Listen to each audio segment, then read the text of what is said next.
Campuses of College of the Ozarks. This coverage brought to you by the NAIA and New Lion, the NAIA's official video streaming provider. I'm Scott McCauley, the radio and internet coordinator for the NAIA Division II Men's National Basketball Championship, and it's happy to be with you on our final night with you as we'll carry you through the semifinals. Tomorrow night's championship game at 6 o'clock will be on ESPN3. So who's going to play in the championship?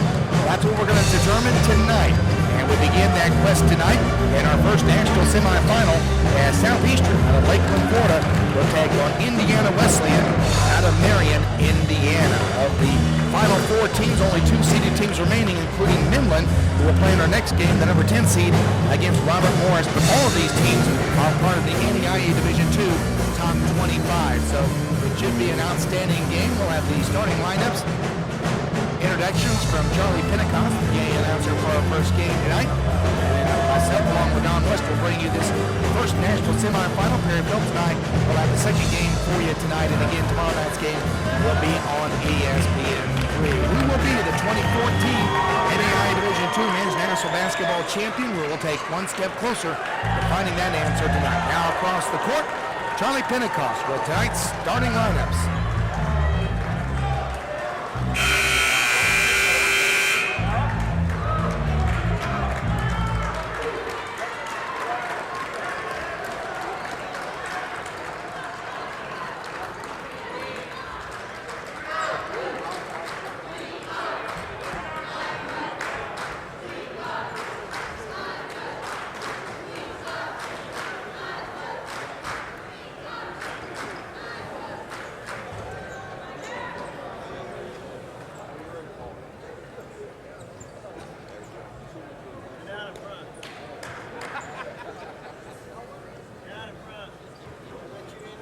Good evening, ladies and gentlemen. Welcome to the 23rd Annual NAIA Division II Men's Basketball National Championship and the Keener Gymnasium on the campus of the College of the Ozarks.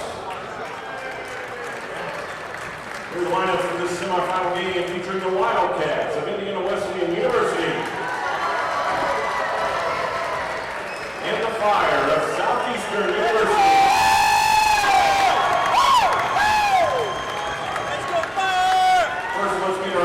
Coaches for Indiana Wesleyan, Mark Jernigan and Gary Layton of Lawrence Electric. And for Southeastern, Dave Jones and Fred Scarborough of Famous Days.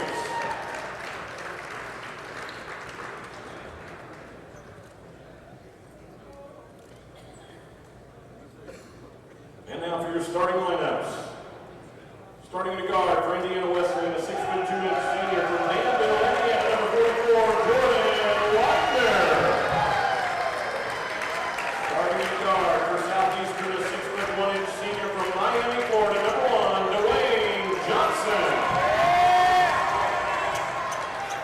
Starting to guard for Indiana Wesleyan, a 5'11" junior from Richfield, Ohio, number 13, DJ Manager. Starting to guard for Southeastern, a 6'2" junior from Branson, Missouri, number 3, Dana Thomas. Starting for Indiana Wesleyan, a 6'5" junior from Warsaw, Indiana, number 32, Zach Vandewater. Starting for Southeastern, a 6'3" sophomore from Tampa, Florida, number 33, Jake Hodges. Forward for Indiana Wesleyan, a 6'7" freshman from Rockville, Indiana, number 23, Lane Mahern. Starting for Southeastern, a 6'4" sophomore from Fort Lauderdale, Florida, number 21, Brandon Moore.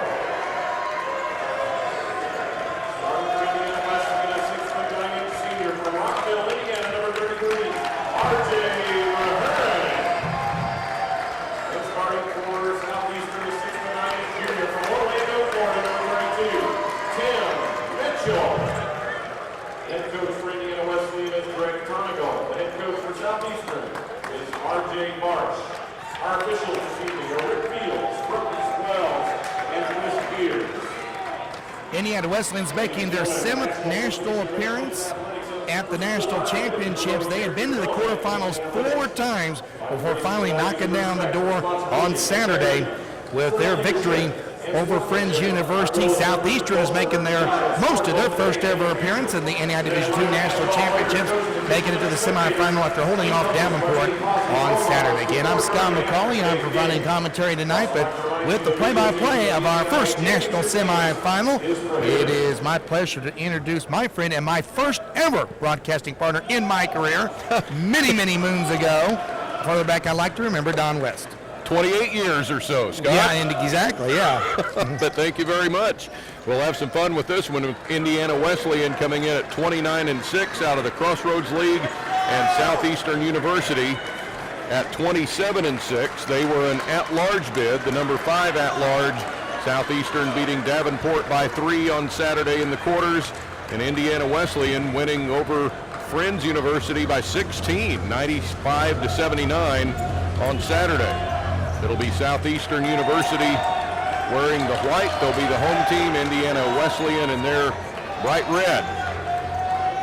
So again, it's Bettinger, Mahurin, Weidner, and Vandewater for Indiana Wesleyan. Johnson, Thomas, Moore, Mitchell, and Hodges for Southeastern. And this game is set to go. The winner plays tomorrow night for the national title of NAIA Men's Division II basketball. And it will be tipped all the way to the end. And out of bounds to, I guess, Indiana Wesleyan, and Southeastern will get the arrow. Well, it was funny. The jump, it was kind of mistimed, and the player jumping it for Southeastern got the ball, but Dana Thomas was back there to catch it. He had already gone down and couldn't catch it, so that'll give Indiana Wesleyan the first crack at it. A rare inbounds play from the baseline off of the opening tip for Indiana Wesleyan, and down low they get it to Lane Mahurin for the score, the freshman, with his older brother, senior R.J. Mahurin, in the starting lineup as well for the Wildcats. Southeastern University out of Lakeland, Florida, down for the first time. Dwayne Johnson missing, and an offensive rebound for the Fire for Dana Thomas, who comes home to play in this national tournament. He hails from Branson, Missouri, and played a year at Maryville University in St. Louis. Dwayne Johnson here, who's had games of 29, 24, and 24 points, and Dana Thomas gets the first 2 for Southeastern. Both of these teams got off to a really good start in their quarterfinals on Saturday, although Davenport made a huge run and nearly stole that game from Southeastern. But Indiana Wesleyan, once they got the lead, and their friends made a run in the first half, they were able to hold them off and really pull away in the second half. A miss there for Jordan Weidner, who had 35 against Friends on Saturday. And Southeastern down in this game that's tied 2-2 in the first minute and 20 seconds. Dwayne Johnson at the foul line. Left side, Brandon Moore. Open but not shooting there. And he'll get it down to Tim Mitchell, the big junior from Orlando, at center. Step to the basket and up and in for Mitchell. Tim Mitchell, 14 points and 10 rebounds a game. He's 4th in the nation at this level in rebounding. It was really a monster on the boards, especially in that first half over Davenport on Saturday. Well, he had 16 total rebounds in that game to go with 12 points. Now R.J. Mahurin gets the points for Indiana Wesleyan, and it's 4-4. And then an alley-oop at the other end as Johnson finds Dana Thomas as they quickly got down court and got the basket, and Southeastern is back up 6-4. All right, back to the Wildcats end here at the start now. Out to the left wing, and a deep three is all net for DJ Bettinger, who shoots 49% from the arc this year, and that was his 79th three of the season. Scoreboard says 6-5, but it's really 7-6 Indiana Wesleyan, if we've done this right anyway. I think we've done it right. I think we're just up there. They just haven't caught up yet, but they'll get that fixed here in just a bit. But it is 7-6 Indiana Wesleyan. Now it's Thomas into the lane. He takes a spill and misses. DJ Bettinger down floor. Jordan Weidner kicks it out to the top, and now Weidner from 3 is good. Weidner had 35 points and 12 assists against Friends on Saturday.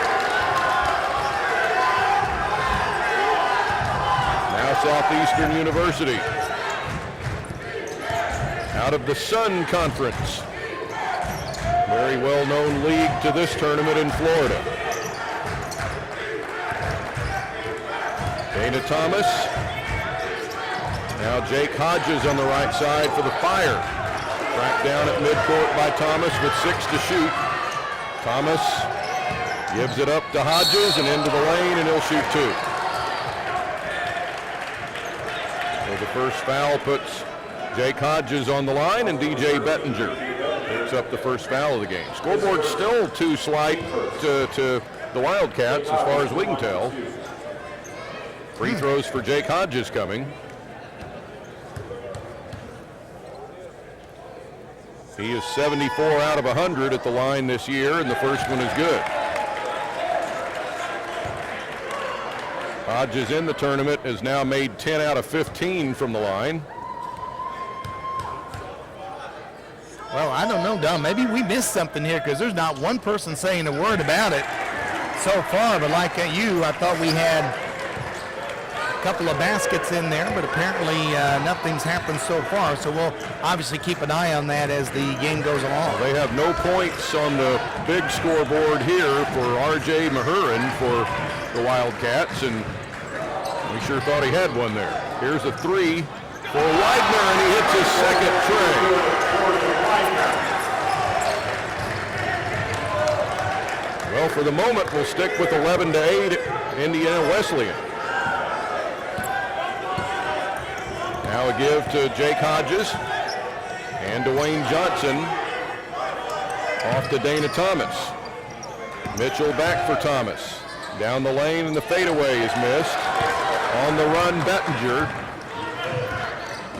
for the Wildcats.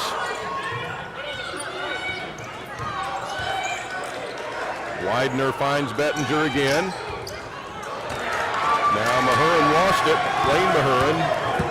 And here comes Johnson with the miss. Yeah, his shot was partially blocked from behind as Lane Mahurin got down court and got a piece of it. Now a quick 3 release for Bettinger is off, and it's out of bounds. It subs at the table for the Wildcats. They'll have Nate Bubash coming in, the freshman from Munster, Indiana. For Southeastern, Jordan Talley checks in, a 6'3" sophomore wearing number 5.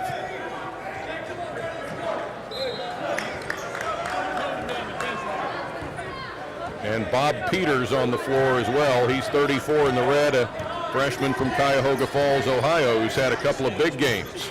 15 points against Oklahoma Wesleyan and 18 against Friends. 5 minutes in, and Johnson gives to Talley, and now at the top for 3. It's short for Jake Hodges. The other way, Nate Bubash, and Indiana Wesleyan ready to go again.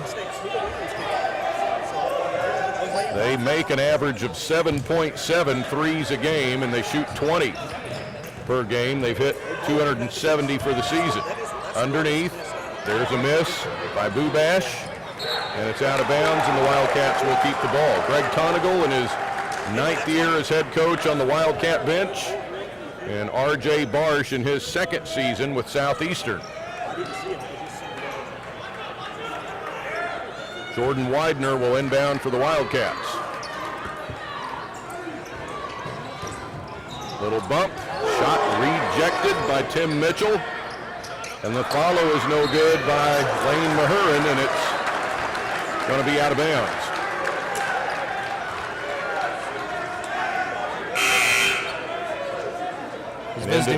I was visiting with Perry Phillips here at courtside, and apparently the R.J. Mahurin that we counted as a basket didn't show up on the scoreboard or DAC stats.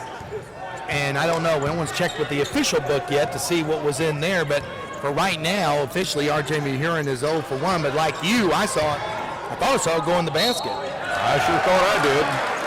Weidner gets fouled, I think, for 3 here now. It will be a 3-shot foul for Jordan Weidner. He could be at the start of a big game here again. The foul goes to Jake Hodges, and Weidner shooting. He's made 205 free throws this season, and Weidner is 22 out of 27 already in this tournament. And the first one is in. 7 early points for Weidner in less than 6 minutes. He had 23 against Oklahoma Wesleyan on Friday in the second round and followed that up with 35 Saturday against Friends with 12 assists. And he gets 2 out of 2.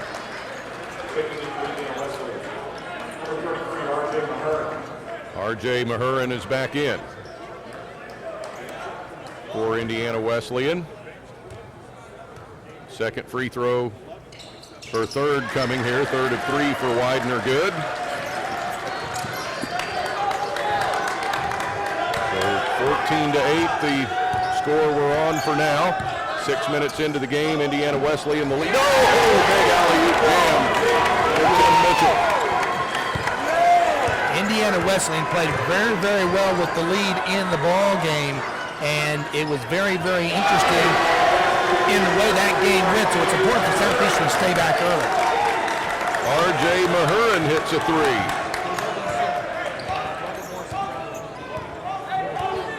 3. His first, and already 4 long balls in for the Wildcats, who have the lead at 17-10, and now a foul is called against R.J. Mahurin. That'll be his first, and free throws coming. And R.J. Mahurin, a senior, coming to Indiana Wesleyan after 3 years at Indiana State, and he was their 3rd leading scorer there last year and wanted to play a year with his younger brother Lane, so he transferred to the Wildcat program. First free throw is good for Tim Mitchell. Well, and I guess what's interesting to note is that means Indiana Wesleyan with R.J. Mahurin is in their association's biggest tournament, while Indiana State without him is not. They're in the NIT. Yes. Tim Mitchell gets 2. And Jordan Weidner will bring it up floor for the Wildcats, who are in their 7th NAIA Division II national tournament. Weidner, long 2 is short. Rebounded by Jake Hodges. And Southeastern here in this tournament for the first time. And a foul will put Jake Hodges on the free throw line. And this will go to Mahurin, R.J. Mahurin, and it's his second. And so free throws for Jake Hodges. He will have 2. And the first one is down the well. Now Lane Mahurin replaces R.J. What I was getting ready to say a little bit earlier about Indiana Wesleyan is that they're very, very solid when they get a lead, and that's why it's very important for Southeastern not to get too far out of touch. They've done a good job so far of hanging close in this one because, like I said, Indiana Wesleyan, even though Friends, I think, got the lead maybe down to 3 in the first half, they just were so strong they did not allow the Falcons any opportunity to get back in the ball game. Pass down low and an open look inside for Bob Peters for his first 2.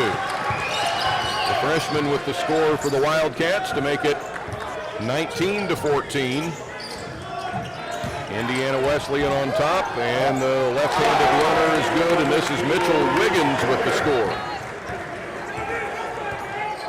for Southeastern, and Wiggins getting his first 2. Wrapped around underneath and inside the miss, and another chance under the basket. Hooked up with the left hand, no good by Nate Bubash, and out of bounds to the Fire.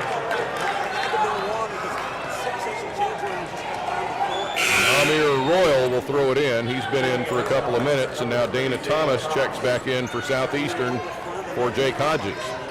Southeastern co-affiliated with the NCCAA, the National Christian Collegiate Athletic Association.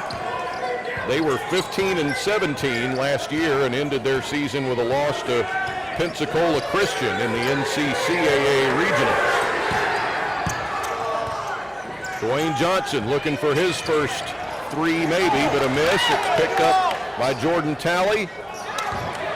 No good on the baseline, and Indiana Wesleyan down floor. To the hole, the drive by Jordan Weidner.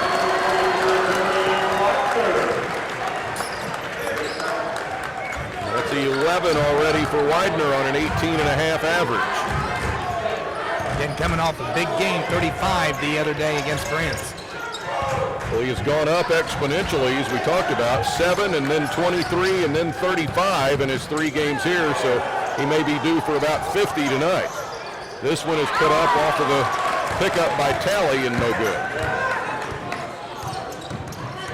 He's ready to go again. Weidner off from 3. And the putback will send Zach Vandewater to the free throw line for 2.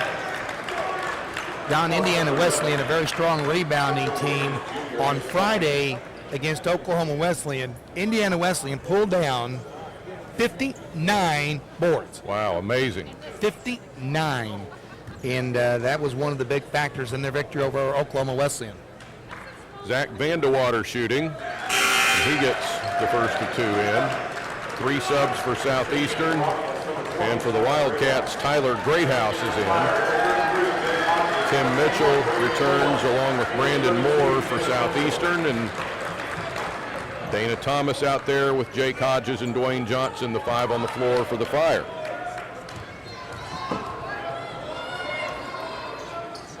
Second one is good for Vandewater. Now Kylan Doubles checks in for Indiana Wesleyan. Love that name. 5'9" sophomore from Kokomo, Indiana. Yeah, we had a temperature today when Doubles hit a tray. Doubles for the triple. Yeah, exactly. Inside to Tim Mitchell. Covered hard there at the block and missing. Lane Mahurin gets it out, and now he'll get it back. Give it up, but a travel called. Thought there might be a foul in there, but traveling gives it back to Southeastern University. The Fire score 81 points a game and allow 75. And again, the first time they've been here in Branson for this national tournament. Their program has been to Springfield, Missouri, up the road before to play at Central Bible College in the NCCAA Nationals. Pass down into the low block goes to Brandon Moore, and there's a Wildcat foul. Yeah, and that's important. You know, there's 2 distinctions that happen here, and we've seen it both in this national championship. As you mentioned, you have some that are double affiliated and will play in the National Christian College Championships as well, but you also have some that have been back and forth between NAI Division I and II, and so a lot of them have picked up postseason experience in one championship or the other. Weidner now for the Wildcats with the pass to Doubles. He passes inside, and there's a score for Lane Mahurin.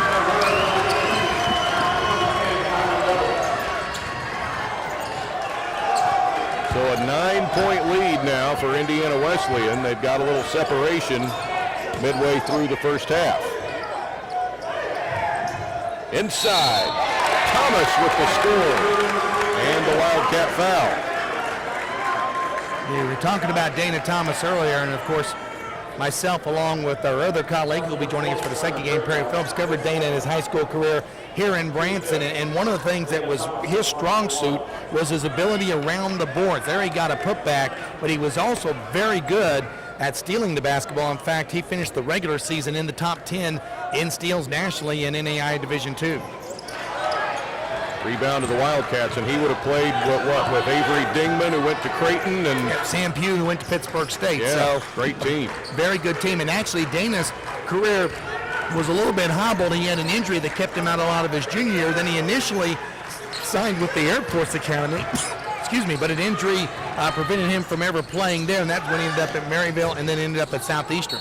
There's a drive in, and that'll be an easy charge call, and that'll be the 3rd foul on Tyler Greathouse, who has played maybe 3 or 4 minutes and is going to go right back to the bench with his 3rd foul. And Zach Vandewater replaces him for the Wildcats. Greg Tonigal, the Wildcat coach, a former point guard at Valparaiso, in his 9th year with 233 wins against just 75 losses. Indiana Wesleyan is 12-6 in this tournament all time, and this is the first time they've made it to the semifinals. They were perennial quarterfinalists for several years. In fact, for 4 years they made it to the quarters, but not the semis. Out front it comes now for the Fire to Dwayne Johnson. He will shoot a guarded foul line jumper that's missed, and it's Rebounded by Nate Bubash. On the other end, the Wildcats, and that'll be goaltending, and count the basket for Bubash. Goaltend on Johnson. Actually, they're going to give it to Peters. They're going to give the basket to Bob Peters, who was in there. Peters averages 5 a game, but he scored 15 off the bench for Indiana Wesleyan in their victory on Saturday. Okay, so Bob Peters with 4. 8:45 to go in the first half.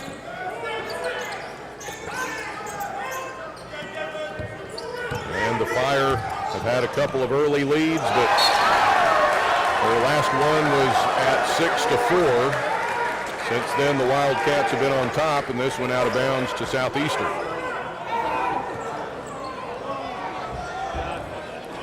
Dwayne Johnson to throw it in. He's still scoreless after averaging about 26 almost per game in this tournament so far. Well, and there's one of the keys right there to the fact that Southeastern is trailing, and we're going to have a timeout called by Southeastern at 8:34 to go here in the first half, as right now the Wildcats have a 27-18 lead in this NAI Division II Men's National Semifinal, number 1 here at Point Lookout.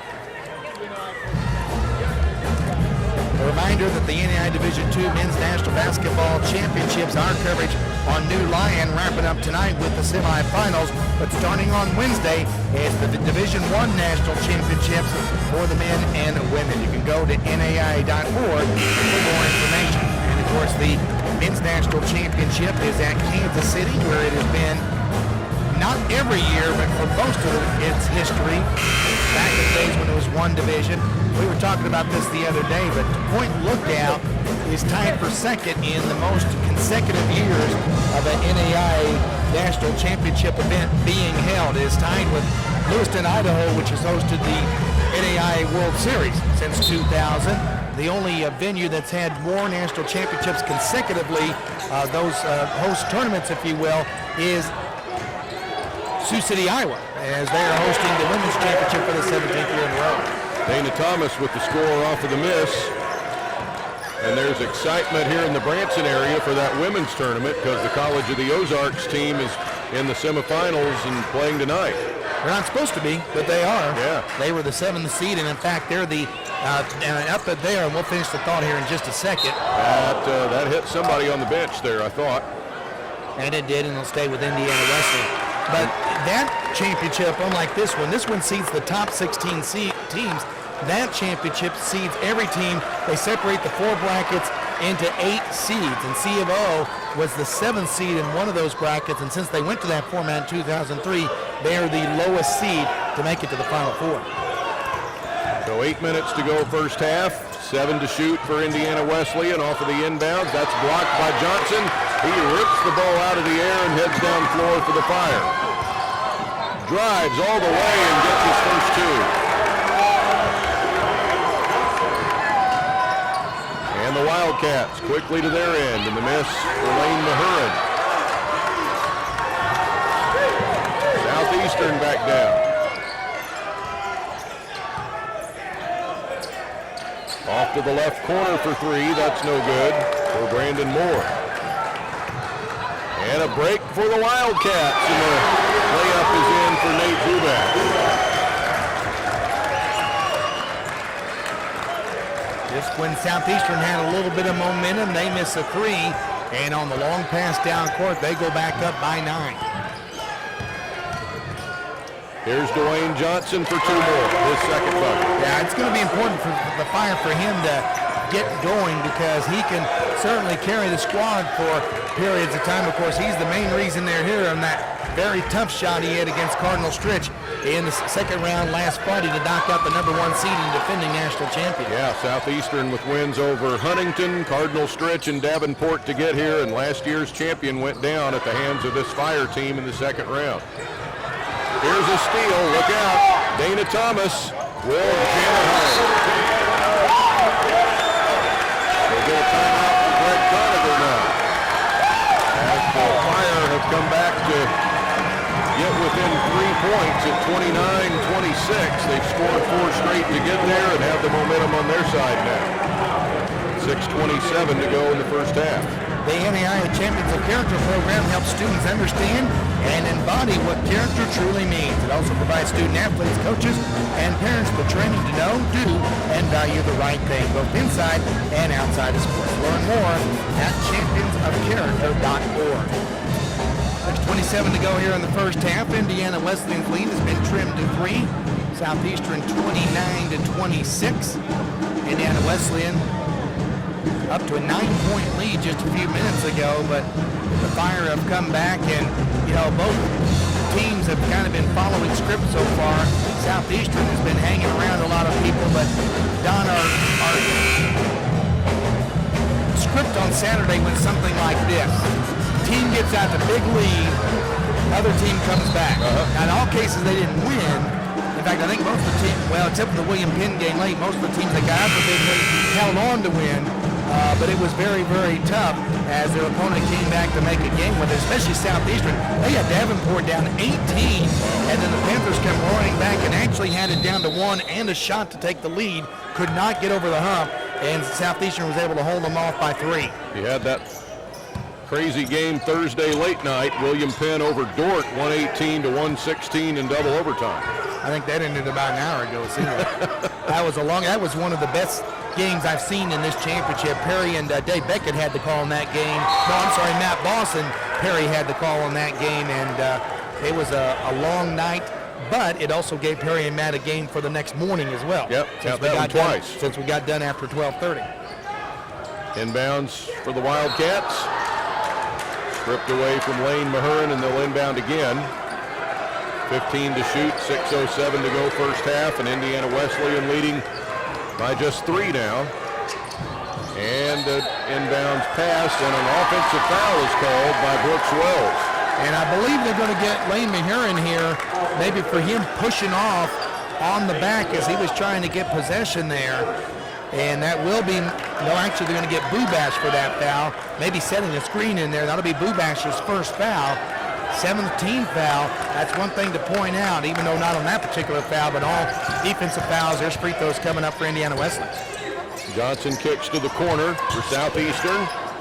And a little fade away, and here's an offensive foul before the release by Amir Royal. And that'll give it back to the Wildcats.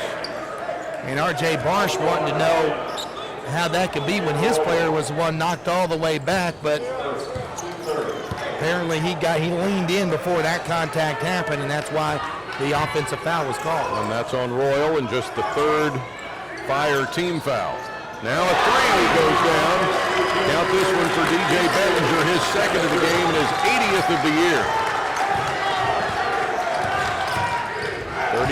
32-26 Indiana Wesleyan. And a ball nearly to backcourt, recovered by Jordan Talley.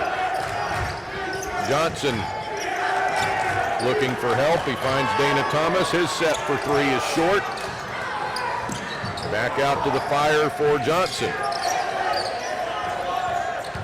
Underneath and rejected. Wildcats head down floor. Now Weidner, he hasn't had a look in several minutes here. Had 11 points. Under 5 minutes to go in the half. Widener here on the left wing now. Pass swatted out of the sky by Dana Thomas. And he'll run the floor and miss. Right back down for Bettinger and Indiana Wesleyan.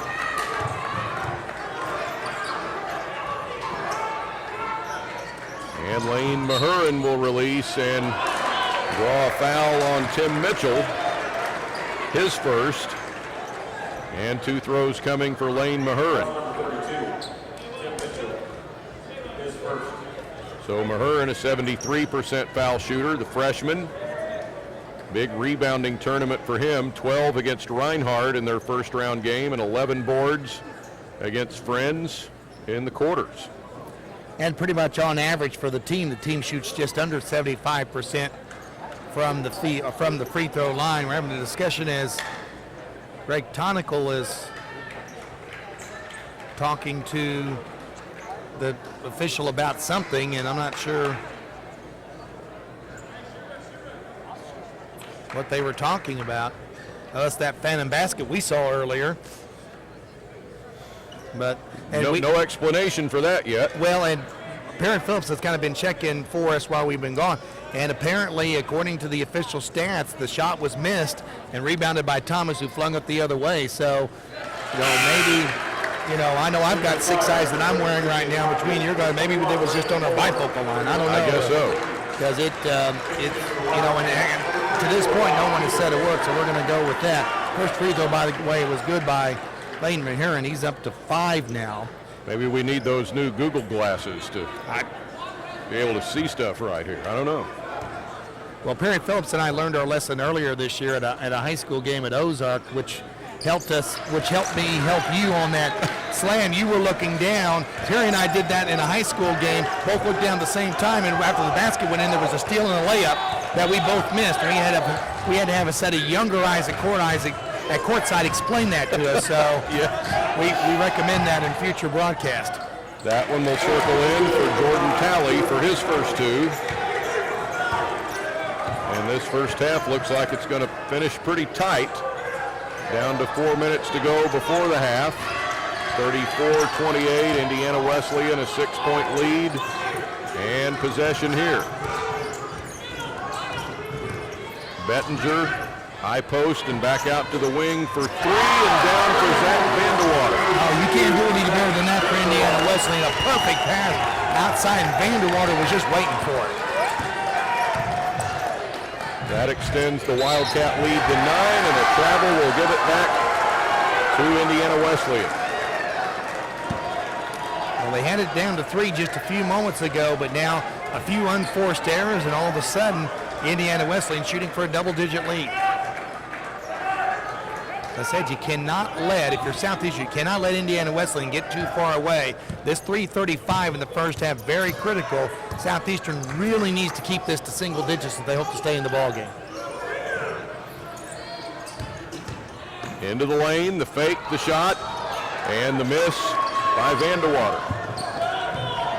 Now here comes Johnson after the stop for Southeastern.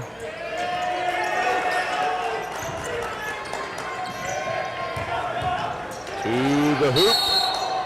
The foul will put Jake Hodges at the line. Boy, nice move by Hodges to split the 2 defenders in there. And again, once he got to where he needed to, he got the contact initiating, was able to get a shot up to get to the free throw line. Bob Peters, the foul, his first. And Jake Hodges for 2. He's hit 4 already.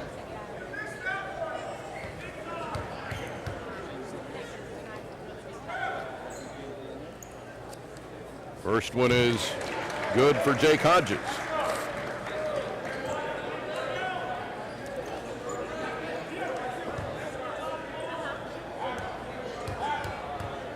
So Hodges now 6 of 6 at the line. 37-30. Wildcats the lead in the ball with 3 minutes to go in the half, and that'll be out of bounds off Brandon Moore.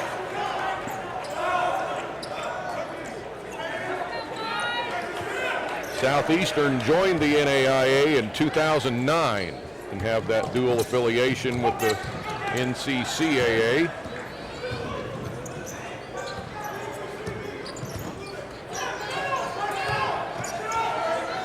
Out to the corner for Wesleyan.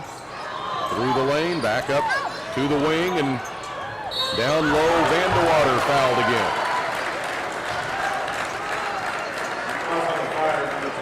That's on Brandon Moore, his first, and still just the 5th Fire team foul, but it'll be for 2 shots this time for Vanderwater.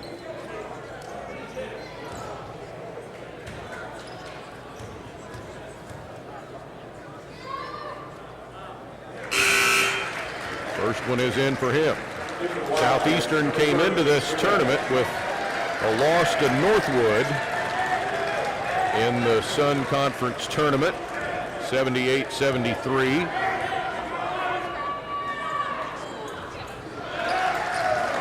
Two that time for Vanderwater.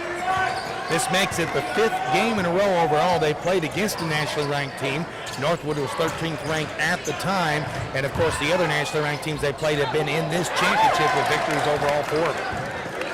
Indiana Wesleyan was the regular season champion in the Crossroads League and lost to Bethel in the championship of that tournament. And Indiana Wesleyan, with all the upsets we've had here, now the top-seeded team remaining in this championship. Yeah, they are the number 5 seed, and that's their national ranking. Southeastern, an unseeded team, but a number 18 national ranking, so just barely out of the seeds.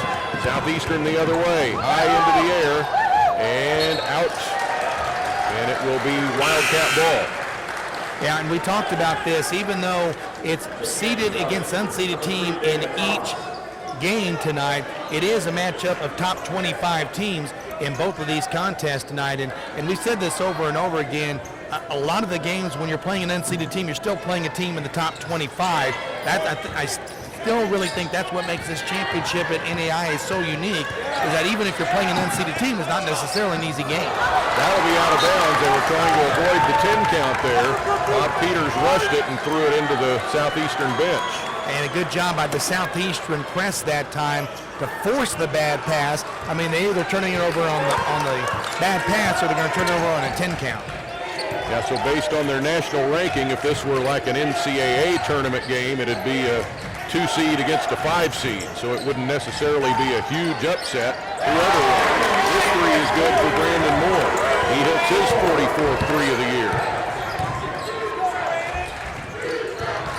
39-33 Wildcats.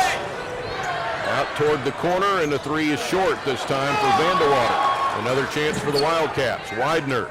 Fade away is good. All net.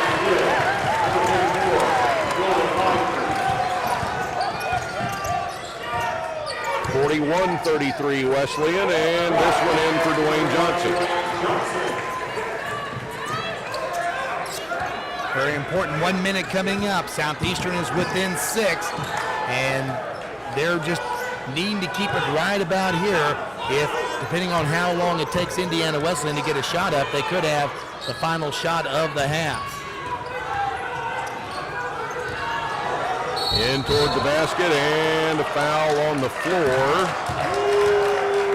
with Lane Mahurin handling the ball. The foul on Brandon Moore will be his second. But again, only the 16th foul to an inbounds. Now, this does change the strategy because it does reset the shot clock at 35. So Indiana Wesleyan, you know, 2 ways to look at it here. They could go ahead and get a good shot, or if they can get a quick shot up, they could force Southeastern to shoot it before the end of the first half. Here's Weidner, and that one will sail through and touch somebody. Apparently it touched Dwayne Johnson, and Dwayne Johnson was hoping to talk him out of it, but couldn't do it. We have 39 seconds to go in the first half. Greg Tonical wants a 30-second timeout as they devise a play for the end of the half. Indiana Wesleyan with a 41-35 lead over Southeastern. The French student-athlete has a great ring to it, joins 60,000 others who feel the same way. You'll never run out of room to grow on the court, in the classroom, and as a person. Learn more at NAIA.org.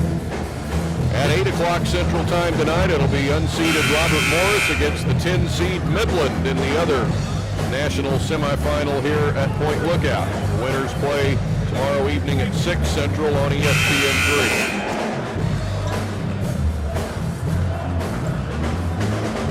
Indiana Wesleyan, of all these clubs, none of these teams have, of course, won a national championship.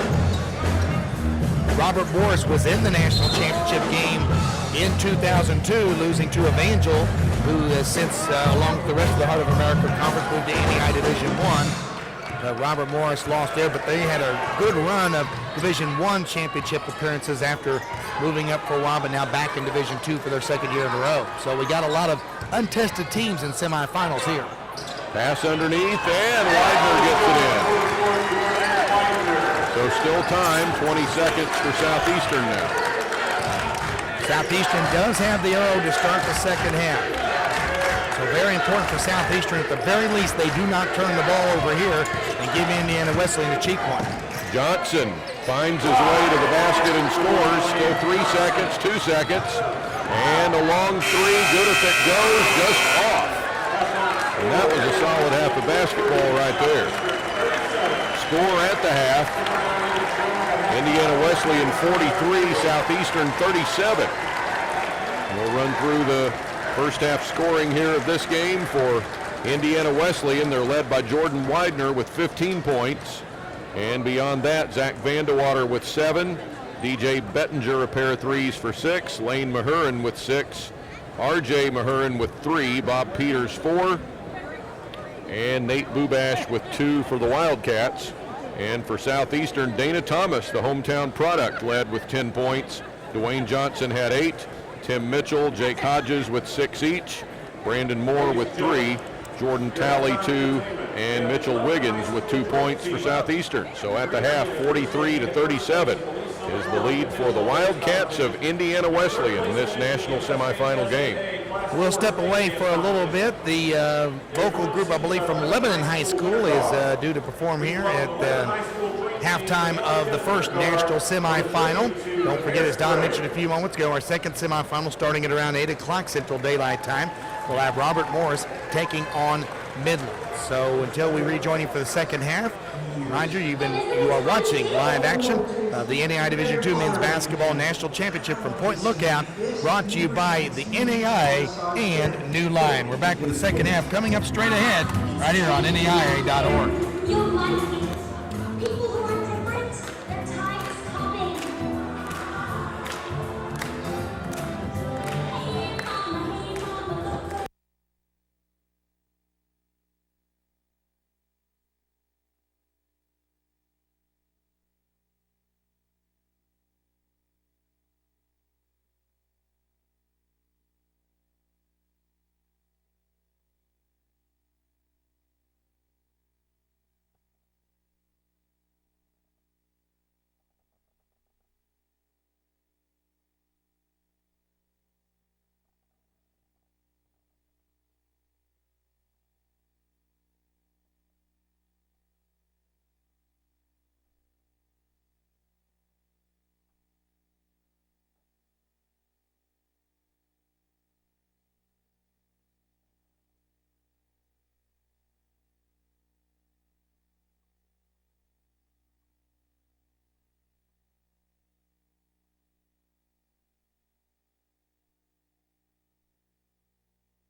that to?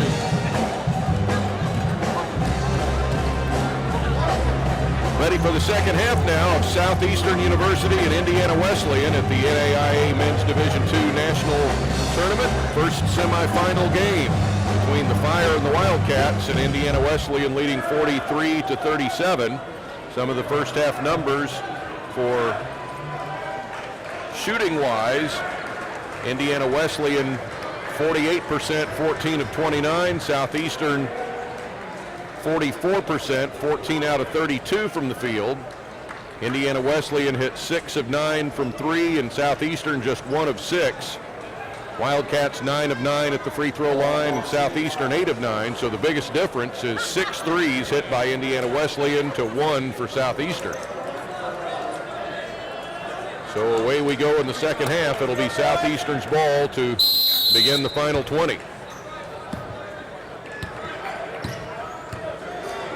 43-37, Indiana Wesleyan by 6 as we start the second half.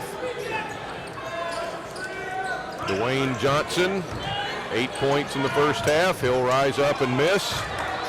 Ball comes all the way through to the floor, and ahead now for the Wildcats, and Weidner drives for a layup. He has 17, that's a game high for the moment. And on the other end, a miss. Southeastern quickly with another chance, and that one is good by Jake Hodges. And there is, Well, what, a bench warning maybe? I am not sure. About all it could have been. Maybe somebody stood up on the bench and they told them to sit down, the players here already in the first half of the game. So I'm guessing that was a bench warning to Indiana Wesleyan, and now an offensive foul on the Wildcats. And it's Weidner there. Well, maybe at first they were looking at the board, but the statistics on the scoreboards have gone out. We had a situation happen here on Thursday, I think it was, where a team, it may have even been Robert Morris, had one of those that had a different road and home jersey, and they didn't get the switch over in the stats, and it completely shut the system down. And I'll tell you how they had to fix it here in just a minute. Okay, here comes Weidner again, and his layup is in. That's 19. Boy, Weidner has just been clutch throughout this championship, but as you mentioned, his point totals get higher, but he's always making shots at key times. Set for a 3 and a miss by Brandon Moore.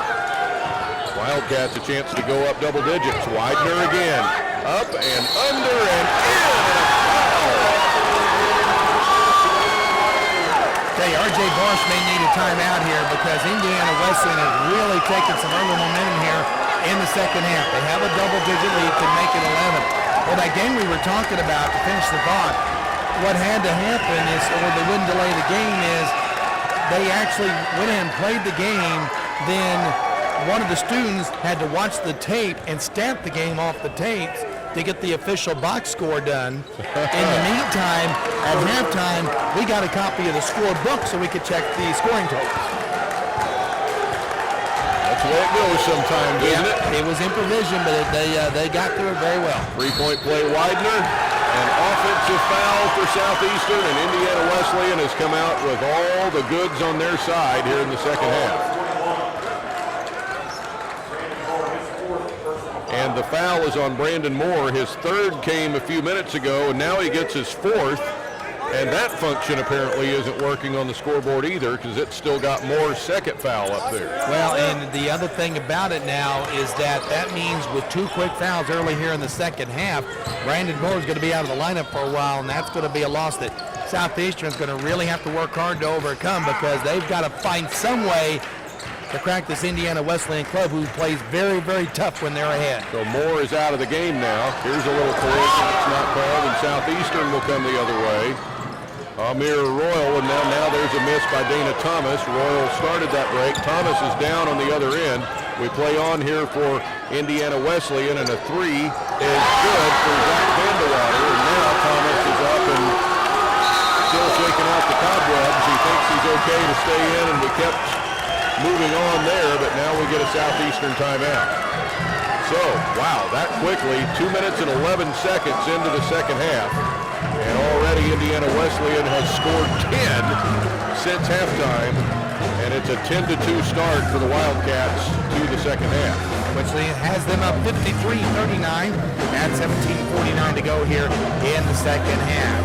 Make sure to check out more exciting action of other NAI National Championships by going to www.nai.org.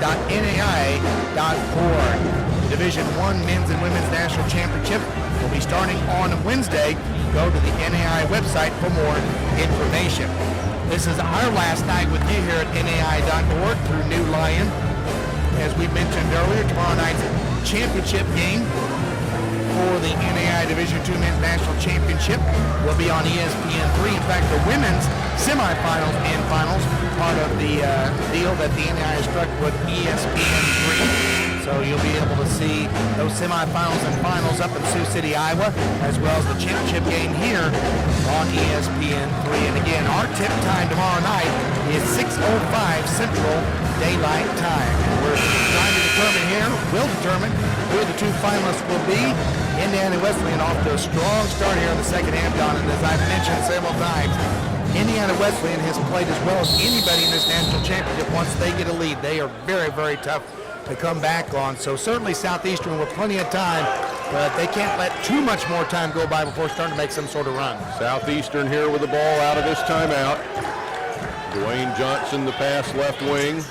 They look inside, too much traffic, and around to Johnson. He'll go low, and the shot missed by Tim Mitchell, but there's a foul in there. And Mitchell will shoot two. R.J. Mahurin gets the foul. That is his third. And we'll have Mitchell shooting two for Southeastern. Scott, the 15th year that this tournament has been here at Point Lookout. What does the future hold right now? Well, the future holds right now that we have another year coming up next year as we are in the first year of a new 2-year contract. So we do know that the 2015 National Championship again will be here at Point Lookout, and you know the determination for the following 2 years will be made this summer. And of course, you know, we're not privy to all the inside information and everything that goes on, but by all accounts, the National Championship folks have been very happy with how things have gone here at Point Lookout, and we certainly hope that, and I know I'm biased on this, but we certainly hope the Division II championships aren't going anywhere. We hope it stays right here. Here's Weidner for three, up off of the top of the basket. And over to Southeastern, so 53-41 Wildcats. Southeastern's only leads of the game have been 4-2 and 6-4. Inside, the miss for Mitchell and the other way for the Wildcats. And the key, Don, is for most of these misses, it has been 1 and out for Southeastern. And a three will be missed, but a foul will send R.J. Mahurin to the line for three. And that's why we talked to you about Indiana Wesleyan's rebounding, just a very tough teams on the boards, and they are just they don't allow many second opportunities, and that's why they're so strong with the lead. The other team misses, they've got the board and going back the other way, and quite often they're cashing in with points. So Mahurin shooting three. They've got most of the scoreboard functions back, it appears. And the first of three is good for RJ.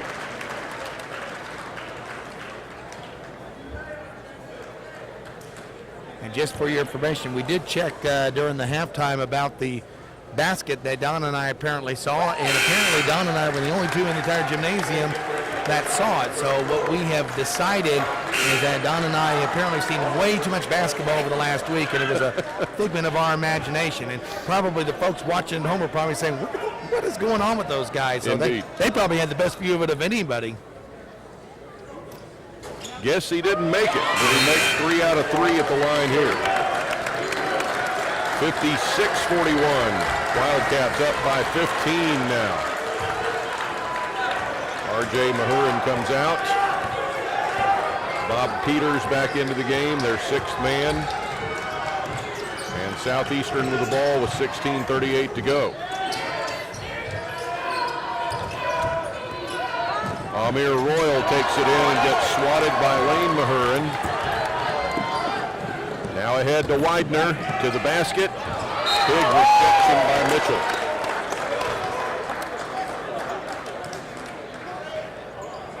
And Indiana Wesleyan to inbound. From the corner, Weidner missing that one. Now Dwayne Johnson out to Talley for a three that won't go. Turnaround and a miss.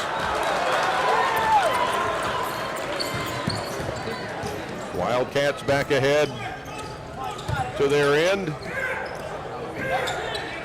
And an open spot here. Lane Mahurin with contact not called. He misses. And it's Big Tim Mitchell on the board. Johnson to the basket. And it's in with a foul.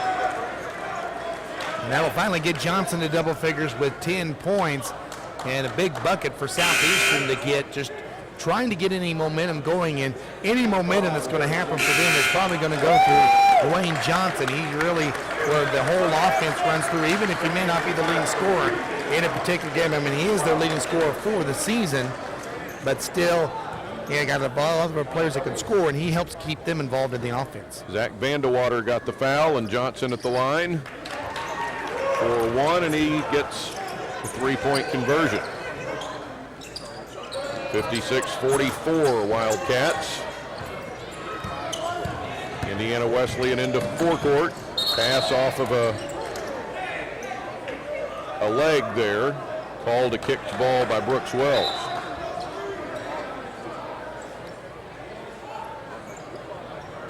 Now they'll go to the scorer's table for just a second, but we're ready that quickly.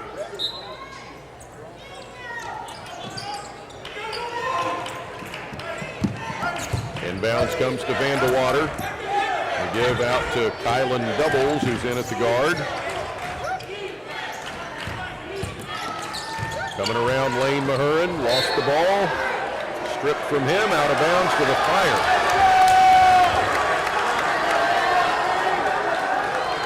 Now it's Greg Tonkel who wanted to know why there wasn't a foul called on that, but Southeastern doesn't give much time for conversation as they come back quickly to the other end. Johnson, the score, he has 13. Back to a 10-point game now. Still 15 minutes to go here at Point Lookout. Take it away, Dana Thomas. And reached in on and fouled by Kylan Doubles. And I think that was a foul specifically to stop the fast break right there, because they had a 3-on-2, and if he gets by Doubles, it's a 3-on-1 break, and just really a tough situation. So this at least gives Indiana Wesleyan a chance to set up their half-court defense. R.J. Mahurin and Jordan Weidner both back in for the Wildcats. Dwayne Johnson drives to the basket and gets another. Well, he's heating up now, Don. You can kind of sense he's starting to get the feel of the game, and that's good news for Southeastern because they need him to get in that flow to keep the Fire in this. 15 points now for Dwayne Johnson. R.J. Mahurin into the basket and the foul.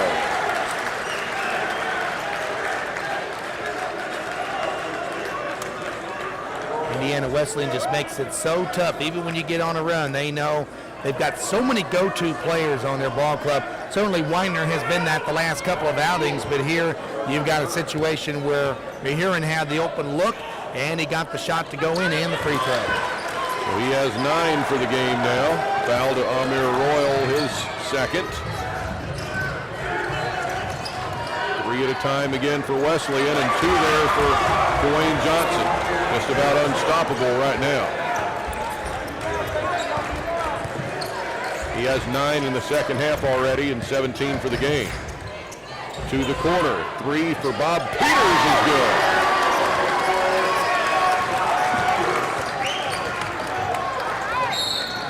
And Wesleyan now 7 for 11 shooting from the arc. Dwayne Johnson makes another one, but they're going to wave this one off as he was fouled on the floor going to the basket. So it'll be an inbounds play, but now a 12-point lead for Indiana Wesleyan. You know, with Indiana Wesleyan on the run, Bob Peters is a name that you got to talk about as a player that's been key. We talked about 15 points off the bench, working on a 5-point per game average and already above his average again this evening with his 7th point of the game a moment ago. Yeah, he had 18 against Friends on Saturday. Here's a miss, and the foul is out. Not there for Tim Mitchell. Another chance for Southeastern. Royal to the basket, and that won't go. The tap is not there for Mitchell, and a foul.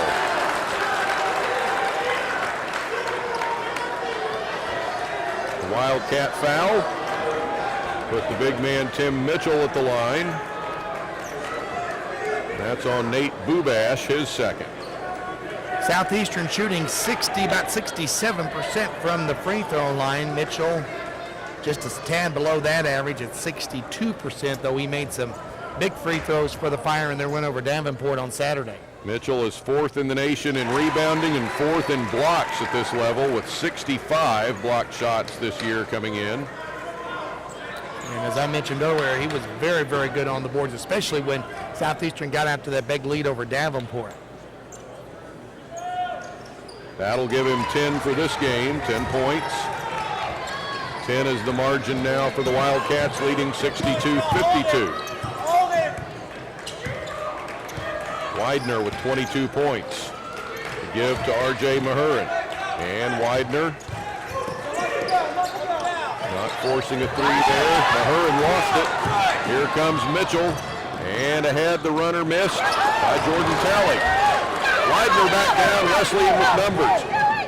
Up and under, and it's off. The rebound put back up and in, and he'll have the chance for three. And the mistake that Southeastern made that time, Don, is they got back down quickly, but didn't block out. Nobody got a body on Nate Bubash.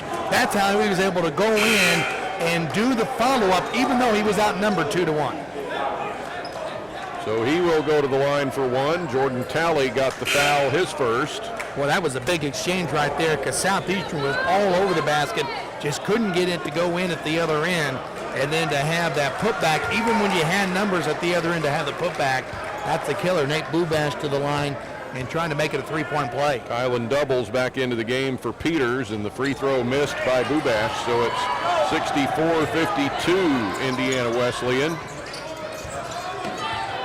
Johnson, and there's a spill by both of the players there, Johnson and the defender. Johnson with the travel. And the ball back to the Wildcats with 13 minutes to go. Well, the Southeastern folks didn't like that, and Dwayne did a lot of the movement up top, but it did look like he shuffled feet just slightly that time, just enough to catch the officials' attention.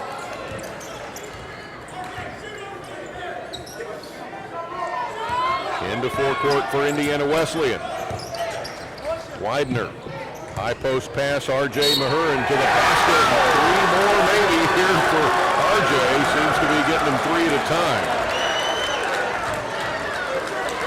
Yeah, he doesn't need that basket we gave him. He's doing it all on his own tonight. Right. Now 11 points for Mahurin. And again, going to the basket and just not getting in position. Mitchell's going to get called for the foul, which will be his third, so he'll head to the bench for a little bit. Mitchell Wiggins is back in for Southeastern. And a miss now for R.J. Mahurin. Dwayne Johnson to the hole and a foul. Haven't got to say much about Mitchell Wiggins tonight with his time in the game, but a well-known set of parents. His dad, Mitchell Wiggins, played for the Chicago Bulls, Houston Rockets, and Philadelphia 76ers, and his mom, Marita Wiggins, was a silver medalist at the '84 Olympics in Los Angeles in the 4x100 and 4x400 relays. So how did he become a basketball player? Yeah, and a great athlete. Yeah. Johnson makes the first one here.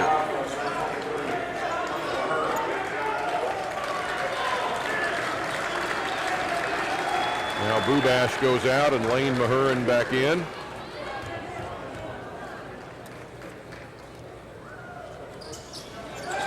And the second one in for Johnson. 66-54, Indiana Wesleyan still on top Now by 12 with 12:35 to go. Out to Weidner for three. That's another one for Jordan Weidner. He has 25. And we had a steal on the inbounds play, and we're going to have maybe a foul going back the other way. Indeed we will, as it will be Lane Mahurin. He stole the inbounds pass, but it was so quick that I think the player coming from out of bounds was able to establish position and get the knockdown.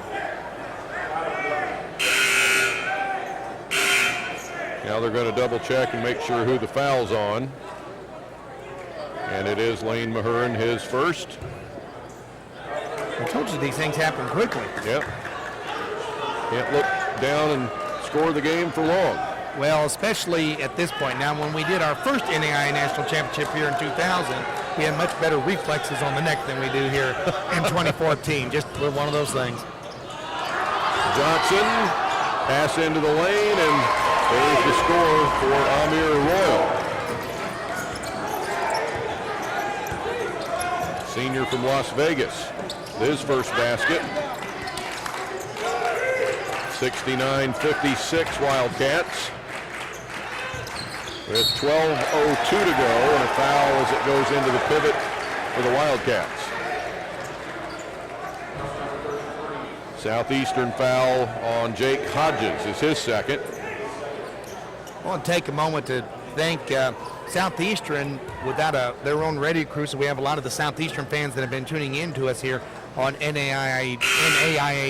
We want to give thanks to their sports information director, Donnie Smith, who's been sending us game notes every game, and we do appreciate that information. It certainly helps us.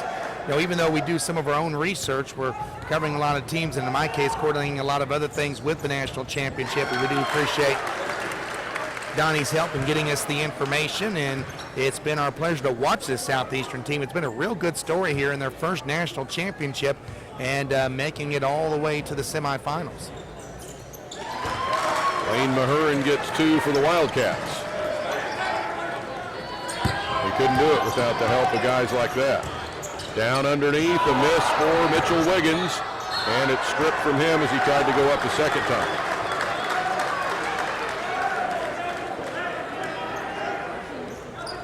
Southeastern will inbound underneath.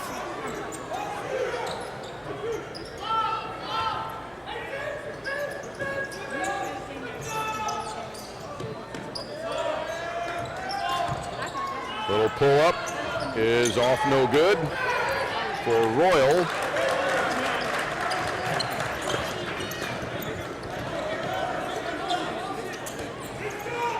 .11:38 to go. 71-56 Wildcats. And this one will be out of bounds, pass too tall even for R.J. Mahurin at 6'9" over there. And here comes Tim Mitchell back in. You know, we'd have to go back and check, of course, including the 1992 National Championships, which was the first Division II championship for all the teams in that particular field. But, you know, not many teams that make their first appearance in the National Championship make it this far. So it's a great accomplishment for Southeastern to do that, and still time to come back in this one as we're down to 11:15. Amir Royal with the score, 71-58. Indiana Wesleyan by 13 and timeout. 71-58 Indiana Wesleyan over Southeastern with 11:13 to go here in the second half. 60,000 student athletes, 260 college campuses, 23 national championship events, and $500 million in athletic aid. Get in the game today at playnaia.org. You're wondering why I'm digging into my briefcase here. Yeah, just for the reason, but Don West is our walking encyclopedia here. He can probably put his hands on a stat sheet faster than I can put my hands on my checkbook when I need to pay a bill. I carry a 400-pound briefcase because you never know what you're going to need. It just occurred to me that a team from Lakeland, Florida, and this is you tell me they don't have radio, so we're kind of their connection to it here. So yeah. You and I go back far enough that we remember when Lakeland, Florida brought a high school team to a very prestigious tournament up in Springfield, the Tournament of Champions, about 40 miles north of here, and I had to look and make sure who it was. 1987, Kathleen High School from Lakeland, Florida, brought a guy named Livingston Chapman to the Tournament of Champions. Yeah, he did something in college, didn't he?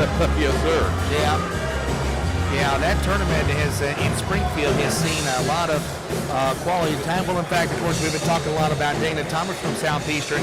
He was a member of the Branson team that played in the Tournament of Champions that senior year of Avery Dingman and Sam Pugh we mentioned a little bit earlier, and actually had a nice run in that tournament, finishing in 6th. 11 minutes left here. 71-58. Indiana Wesleyan has led most of the way. They took the lead at 7-6 that they have not given back yet. 6 to shoot. Out to the top for a 3, and that is all net for R.J. Mahurin. He hits his second 3, and the Wildcats continue to light it up from 3. Other end, a miss for the Fire. Yeah, the pass high. Dwayne Johnson trying the alley-oop to Dana Thomas.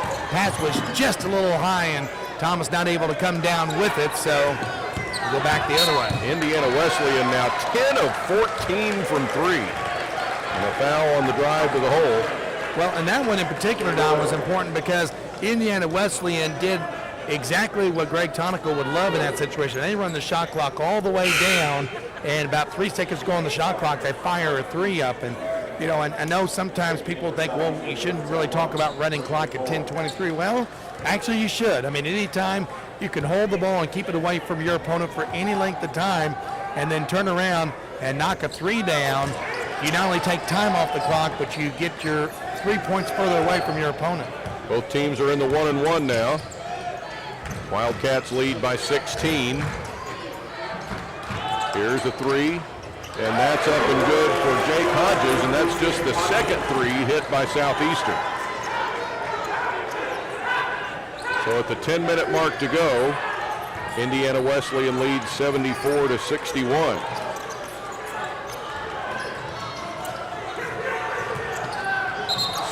Close to a save over there at the scorer's table, but out of bounds for Lane Mahurin, and the ball back over to Southeastern.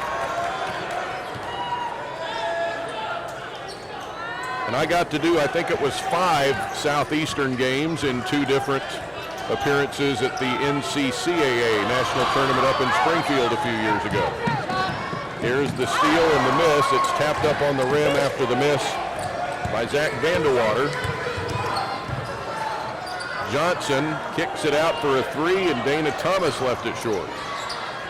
Thomas comes in and gets it back and gets fouled. Great hustle. Yeah. The Branson, Missouri player. Yeah, and of course we've talked a lot about him. His family actually lived in the Branson area until just this past December. He is Dana Thomas Jr., his father, Dana Thomas Sr., and wife Bridget. They worked for several years with kids across America, and he had just accepted a new job down in the Houston area, and they had just moved down there. And ironically, and Dana told me this, Dana Sr. told me this story the other day when I ran into him, is they actually were going to be in town this time anyway because there was some conference scheduled that he was going to be a part of. That got canceled, but they just kept their travel plans because, as it turned out, Southeastern came the same week, so kind of killed 2 birds with 1 stone. Uh-oh, the miss there. R.J. Mahurin got his 4th foul for the Wildcats, and he has, well, he's already been subbed out.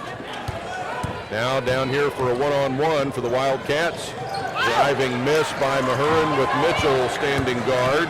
Very good defense for him because he's down, already has 3 fouls. Probably going to make the other end by Dwayne Johnson. Give him 21 in the game. 74-63, Wildcats by 11, and Weidner fouled by Thomas. And he better be careful. Brooks Wells looks at him for an extra couple of seconds, and that'll be the first foul on Dana Thomas.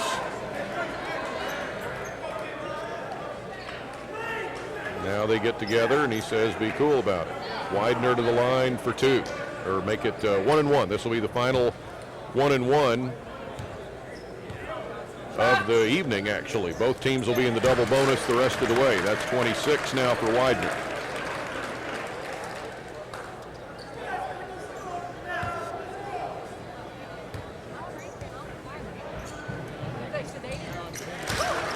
Two out of two.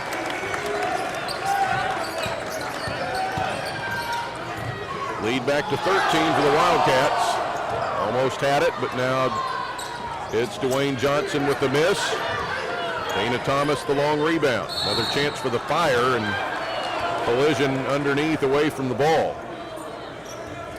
And I believe it's going to be Nate Bubash called for this foul.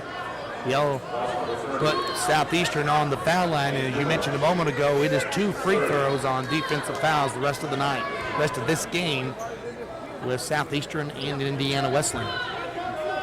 The winner plays tomorrow evening at 6 Central in the National Championship of NAIA Division II men's basketball. Brandon Moore for the 2, and the first one good. Of course, you mentioned Moore. He's been in a little bit of foul trouble tonight, but now back in the ball game with those 4 fouls. So, you know, kind of in a situation now, Don, you're down 12, and he makes this one down 11, that you got to start playing some of these bullets. He almost got a foul over the back on the missed free throw. Stayed clear of it, though, and the Wildcats into forecourt. Pass down to the block, and there is Mitchell to get a piece of that one and come away with the ball. 8.5 minutes to go. Southeastern looking to get within 10 or 9 now. Out it comes, and the 3 headed home, and that's not going to go. Weidner the rebound.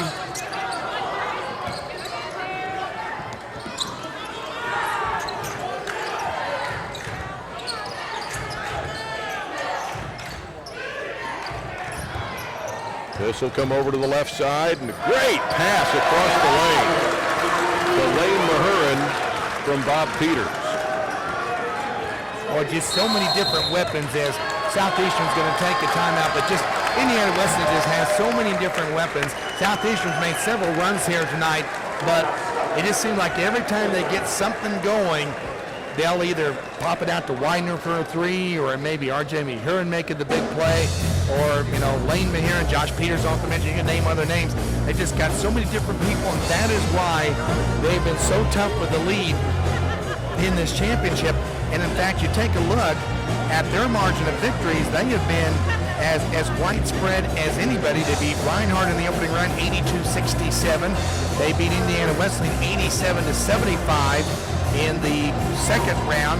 And in the quarterfinals, they beat France 95-79. I mean, by far, the margin of victory has been the widest for them over their opponents in this national championship. So I guess what I'm saying is that, and don't get me wrong, a lot of their games were back and forth close, but generally when the Indiana Wesleyan got a lead, they just didn't give it up. You know, they stayed just far enough ahead, kept enough control of the ball game, and, you know, that's why, you know, I kind of thought, especially after seeing them a couple of games, they would be a tough out in this championship. And right now, up 14 with 7:54 to go. They're certainly in good position here. That's why Southeastern really has to hang in there and try to knock a little bit off the lead so they can at least be within striking distance when we get to the game's final 5 minutes.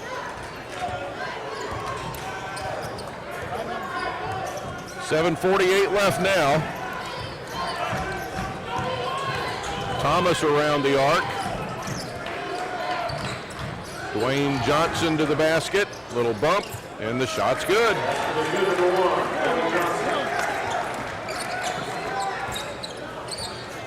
Now it's on Southeastern to get stops and close this gap now from 12 where it is now. Weidner sitting at 27 points.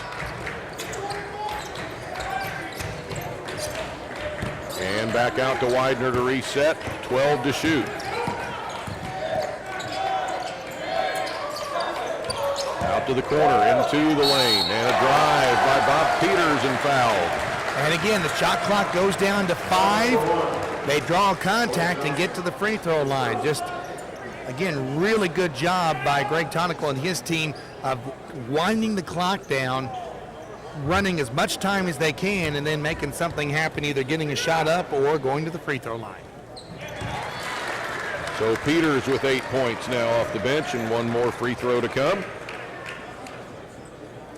How'd your voice hold up over the 3 long days? It sounded a lot like this for a couple of days, but we tell you what, the day of rest yesterday was very, very important, and you being here tonight is very important too. We appreciate that. Honored to be here, man. Yeah. 3 days in Hot Springs was enough.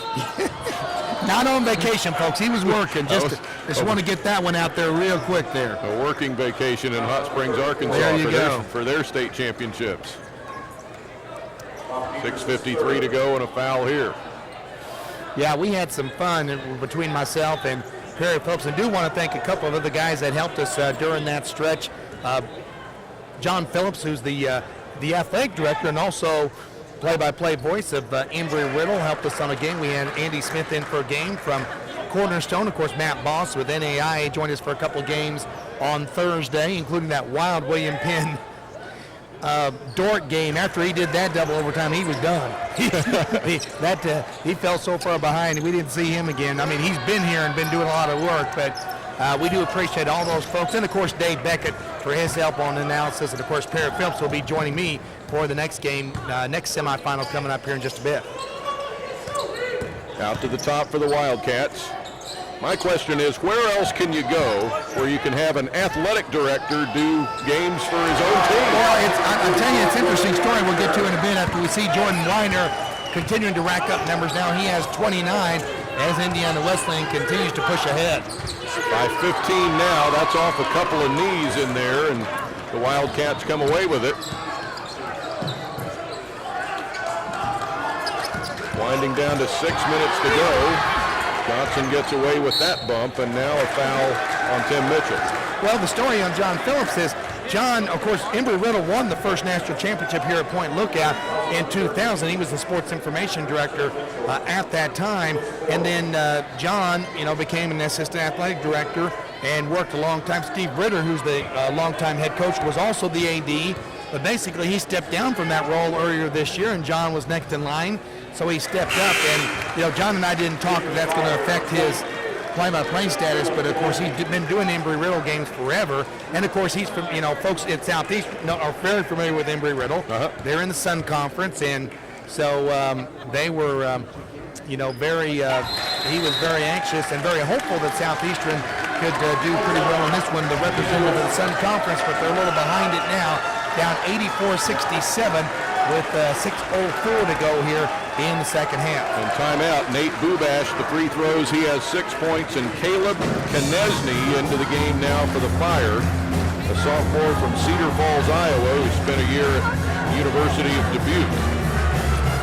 Yeah, in fact, the Sun Conference's only national championship here at Point Lookout was that championship by Embry-Riddle in 2000. Northwood got to the championship game, I think maybe 3 years ago. They got to the finals and ended up finishing second, losing that year, I believe, to Oregon Tech as they dropped the national championship game that year. Northwood also has a semifinal appearance to their credit while they've been here, but there's been several teams from the Sun Conference that have made runs. As far as Indiana Wesleyan, their conference changed names last year to the Crossroads League. That's after it was the Midwest Legion, I believe, was the name of that league for many years. And of course, they had a national champion just a few years ago out of that league in St. Francis that came in here and upset Walsh for the national championship. Southeastern down here, but they are just this basketball team, just the second team in Southeastern University history to qualify for NAIA Nationals in any sport. Men's golf went to last year's national tournament after winning the Sun Conference. They've got a big deficit to overcome here now if they're going to make it to the finals tomorrow night. And Wesleyan coming away with the ball again. Vandewater to the basket. The putback is in for Lane Mahurin. And Indiana Wesleyan looking awfully good now with 86-67 lead and 5.5 minutes to go. So the 19-point lead and the timeout forced to be called there by R.J. Barsh with his man in trouble at half court. You know, these teams are from completely separate conferences, and I appreciate Donnie Smith bringing this to our attention, the sports information director. There's actually two connections to these two schools. First off, Southeastern Director of Tennis Bill May is an '87 Indiana Wesleyan graduate. He spent 3 seasons as head coach of the Wildcats, posting a 60-10 record, winning 2 conference championships. But here's the most interesting stat, or most interesting fact. Southeastern softball coach Anna Welsh has a brother who coaches softball. His name is Steve Dominski, and yes, you guessed it, he coaches at Indiana Wesleyan. So the brother-sister could coach against each other in this matchup here then. Well, and actually, I think Donnie went on to say they actually did play last year. Southeastern won both games. However, even though it's not their team, Steve can maybe claim a little bit of vengeance if they hold on to this win here tonight. It'd be pretty mean if one of them wouldn't schedule the other one, wouldn't it? It wouldn't be good at Christmas, that's all I can say. The 3 is off for Brandon Moore. So Wesleyan looking to extend its lead beyond 20 now with 5:10 to play in the game. Picked up by Weidner. He'll pass out of trouble.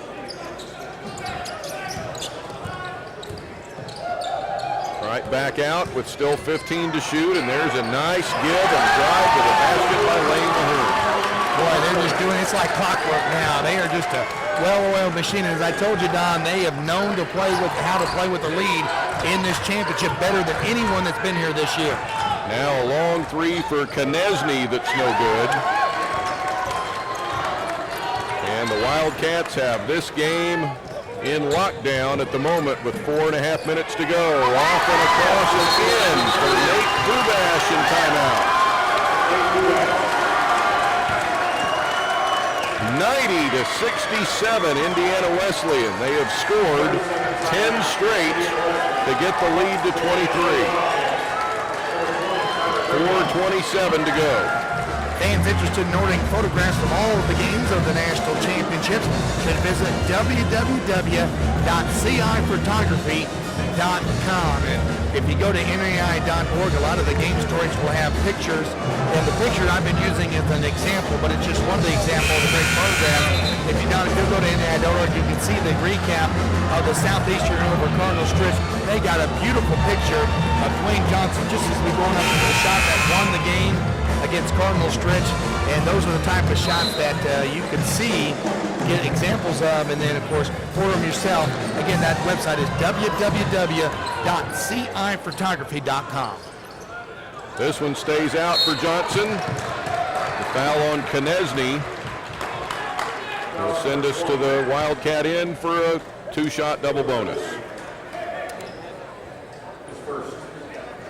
4:17 to go. And the Wildcats on the verge of punching their ticket to the finals, the number 5 seed on the bracket. And again, the highest seed left in the championship, and is the first free throw is missed here. Indiana Wesleyan has certainly sent a message. If they do hold on to win this game, they have sent a message to either Midland or Robert Morris. You better not let us get too far ahead because we are hard to catch. 1 for Vandewater, and he'll come out. DJ Bettinger back in. Indiana Wesleyan, its first appearance in this national tournament was in 2007. They were the number 10 seed and made it to the quarterfinals. In 2009, they were the 6th seed and lost in the quarters to College of the Ozarks. In 2010, they were eliminated by Oklahoma Wesleyan in the quarters. And in 11, they were the 9 seed and lost to College of the Ozarks here on the home court of the Bobcats in the quarters. In the next couple of years, they backed up a little bit, losing in overtime, an upset in the first round to Warner Pacific in 2012. Did get a first round win in overtime last year, but eventually lost to Dordt in the second round. But got to overcoming, first off, getting through that quarterfinal hump, and now it looks like they're not going to stop there. It's a 340 away from getting into the national championship game. Foul here in Southeastern shooting with 3:40 to go. Isn't it Dordt that has brought the Wild fans here to point lookout this week? Yeah, and they were here only one game this year because they lost that wild one in double overtime to William Penn. One of the, and I wish you could have been here to see that game. As I said, Matt and Perry called the game, but I was sitting right here next to him and just kept looking around every time, something would happen. And here's one thing you might not know. Dordt had 3 of their starters fouled out, so basically they were hanging in that game in some cases with the second, in some cases third team players, and still almost pulled that thing out. Johnson gets 2 here, so he has 25 in the game now. 3:40 to go. 91-69 Wildcats. Nice pass inside and a foul. So it'll be on Amir Royal for 2 shots now. 3:32 to play, and this time Nate Bubash will shoot. Again, don't forget, we've got one more presentation here on NAI.org, and New Lion coming up.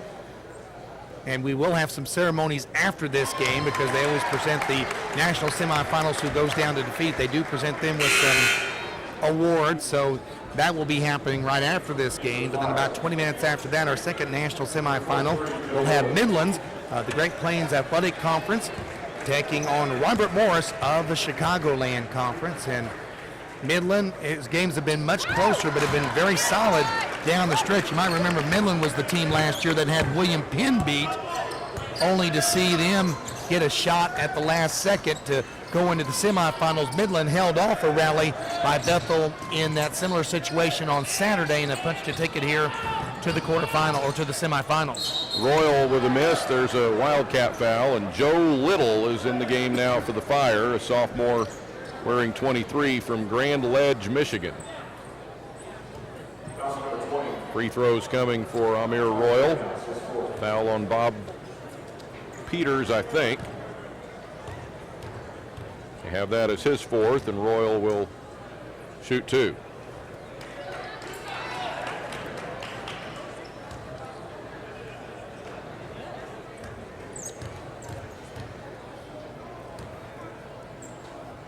Amir Royal, one of the seniors for Southeastern.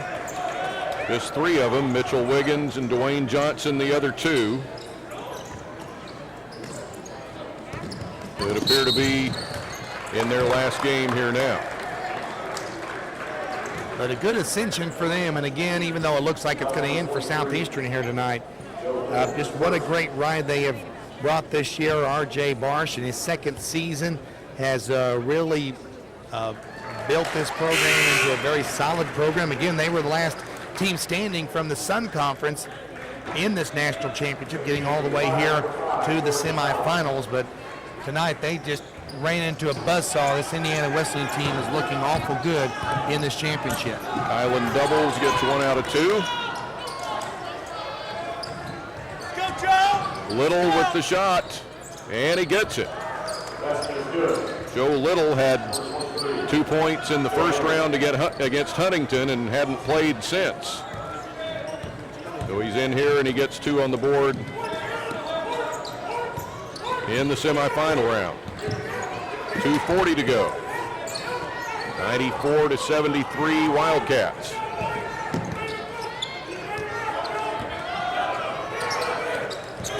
Bettinger with a give, and now Bob Peters the pass underneath, up and under the score for Nate Bubash. 96-73, and now Indiana Wesleyan is going to scare the 100-point mark, and there's a 3 for Dwayne Johnson to give him 28.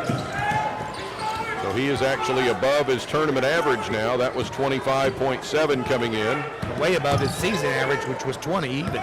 Yeah, he was the 19th leading scorer in the country at this level coming in, Dwayne Johnson, and he has lived up to it in this game now, especially in the second half. 20 of his 28 are in the second half. Now the Wildcats are going to take it out to the top, and the pass into the lane, and another great dish and score. Doubles with the give, and Bubash with the basket. The Wildcats pretty much know it now. Timeout. 1:40 to go here in the second half, and they're just 2 shy of the century mark. William Penn, the only team to hit the century mark. They did it in 2 games here at the National Championship. Indiana Wesleyan coming close to joining him in the victory column, I should say. Yeah, I was going to say, what about that 116 for, was it Dort? With Dort, yes. But as far as being in the victory column is what I meant there. And Indiana Wesleyan will join the 4 to make it official that have hit the century mark with just another basket. Don't forget to check out other exciting action of the NAIA National Championships. NAIA.org will get you information on the Division I men's and women's national championships starting on Wednesday. Go to NAIA.org for more information. 1:40 to go here in the second half with Indiana Wesleyan, a 98-76 winner over Southeastern, as it looks like Indiana Wesleyan will be heading to the national championship. We told you their conference, which is now called the Crossroads League, but their conference did have a national championship a few years ago in St. Francis. St. Francis won the national title here. I believe it was in 2010. 2010 is when they won the national championship as they beat Washoe, a thrilling game by 1 point to claim the national title in an upset over the number 1 team in the country. Free throws coming here, and more reserves on the floor. Matthew Craig in the game now for Southeastern, a freshman from Greenville, Alabama. And free throws coming for Deshaun Wilcox, a freshman. We will also tell you, of course, and again, longtime fans of the current Crossroads, we don't want to leave out Stevensville, Texas, and Napa, Idaho, but Grace of that league won the first ever national championship in Division II in 1992 in Stephenville, Texas. And of course, Bethel had that tremendous run, winning 3 out of 4 years in Napa, with the first of those championships coming in 95. And they also took home the national championship in 97 and 98 and finished the runner-up to Cornerstone in 99. So a very good run for Bethel in the national championships. And this league has been a pretty good league when it comes to national championship appearances. And you talk about that double affiliation. Some of those schools have gone to the National Christian College and also had success there as well. Wildcats have swept their bench. They have Garvin Hoy, Eric Reedman, Josiah Godby, and Aaron Murray all in the game. Down to the final minute and 5 seconds. And this is Tyler Greathouse, blocked out by Deshaun Wilcox. 98-77 with 1:02 to go. Southeastern will finish its year at 27-7. Indiana Wesleyan will get its 30th win, 30-6, and that one rattles out.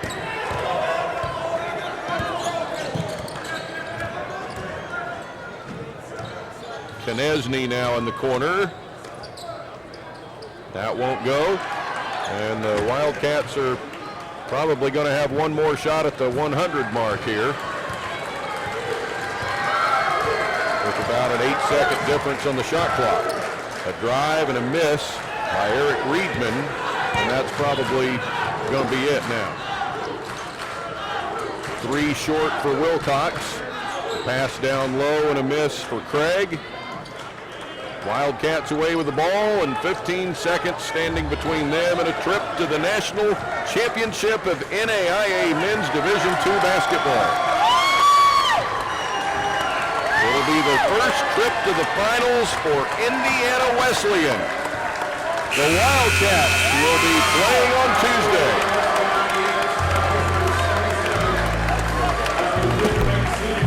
Final score 98-77. Indiana Wesleyan, with its 30th win, moves to the championship round tomorrow evening at 6 against the winner of the game coming up between Robert Morris and Midland. So the teams are shaking hands here, and as we mentioned, there are some presentations that will take place after this game, as Southeastern will be getting some awards for their participation in the Final Four. And as they're shaking hands at midcourt, let's go ahead and let Don West give you the final stats of the ball game. All right, for the Fire, for Dwayne Johnson in his final game, he scores 28 points. And beyond that, Dana Thomas with 11, Jake Hodges with 11, Tim Mitchell with 10, Amir Royal 6, Brandon Moore with Jordan Talley, Mitchell Wiggins, and Joe Little.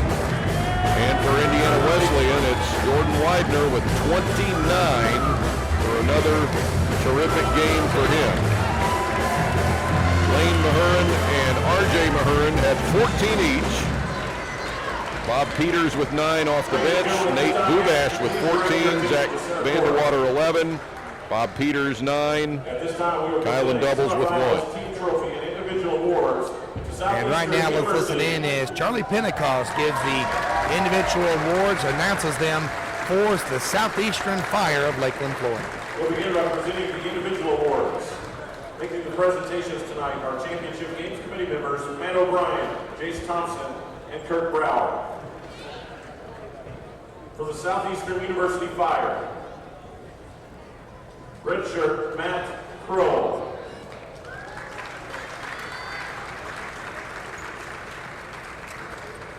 Redshirt Karsten Olson.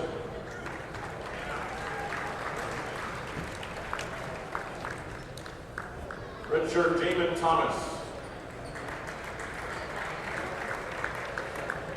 Number 1, Dwayne Johnson.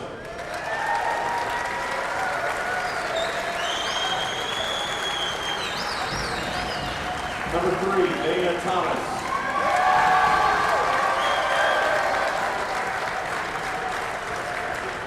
Number 5, Jordan Talley.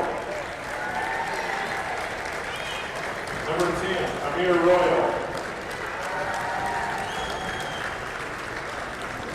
Number 11, Mitchell Wiggins Jr.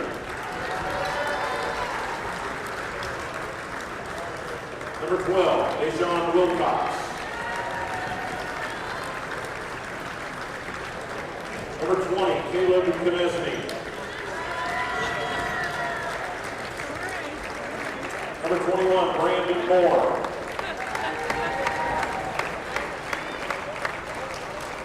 Number 23, Joe Little.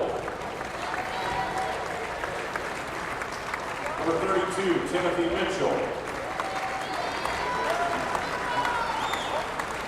Number 33, Jake Hodges.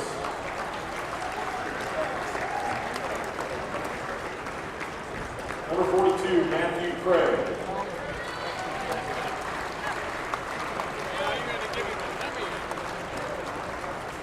The head coach for the Southeastern University Fire, R.J. Barsh.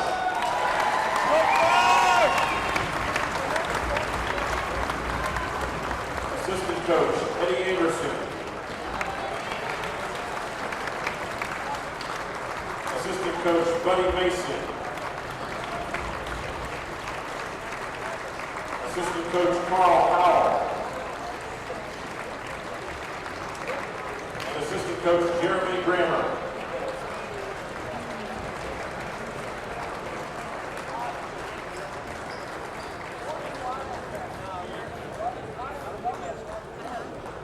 At this time, the AI and the College of the Ozarks will also present semifinalist awards to Southeastern University honorary coaches Dave Jones and Fred Scarborough on Famous Days.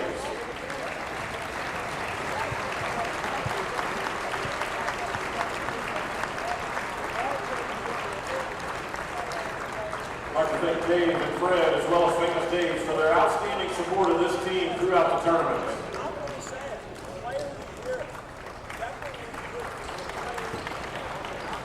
Championship Red Coach will now present the semifinalist team award to the team captains from Southeastern University. Congratulations to Coach R.J. Barsh and the Fire on an outstanding season and national championship.